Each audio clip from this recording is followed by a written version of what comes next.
You remember the old Resident Evil, right? Fixed cameras, tank controls, the feeling of being trapped in a hallway with a ghost. But then, this game arrived. It broke the camera off the wall and strapped it right over your shoulder.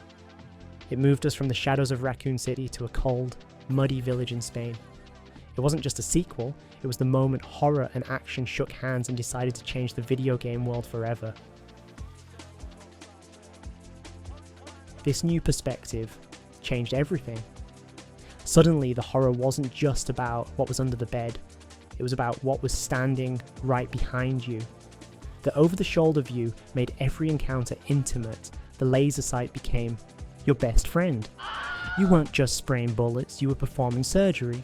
Shoot the leg to stop the charge, then a roundhouse kick to clear the room. It wasn't just the view that changed, it was how you touched the world. You could dive through windows to escape a mob, kick down ladders, and interact with an environment that actually reacted to you. And then, there was the attaché case and inventory system that felt like a game of Tetris. Every herb, grenade, and sniper rifle had to be perfectly slotted in. The plot was simple.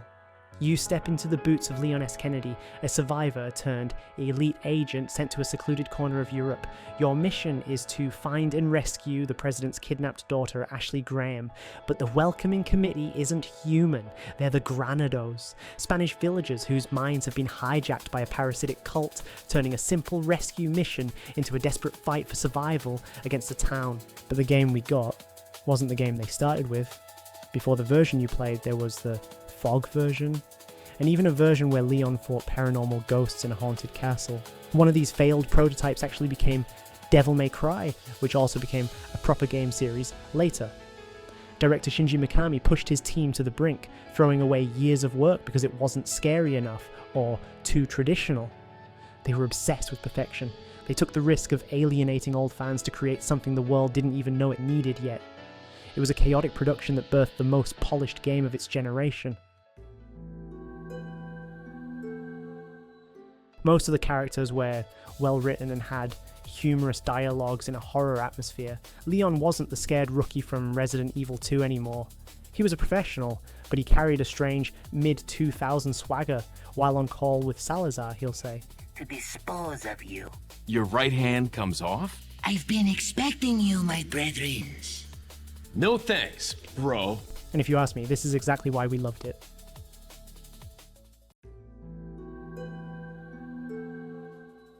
When this game launched in 2005, the reception was awesome. It conquered, eventually shipping over 5.7 million copies in its original run. It jumped from its exclusive home on the GameCube to the PS2, Wii, and PC. But its reach went further, later showing up on Android, and even the Zeebo, that rare cloud-based console exclusive to Brazil, which kind of looked the same as Android version. Without its existence, we might never have seen Gears of War, Dead Space, or The Last of Us. It proved that horror didn't have to be slow to be scary. It showed that you could have a story about a global bioterror conspiracy and still care about the dynamic between a bodyguard and a president's daughter. The merchants, the inventory Tetris, the terrifying regenerators, all clicked into place. So here's my question for you, now that you're grown up. After you finally fought through that island, saved the girl, and rode that jet ski into the sunset, did you feel like you had just survived a horror movie? Or like you had just lived through the greatest action adventure of your life? Think about it. I'll see you in the next one.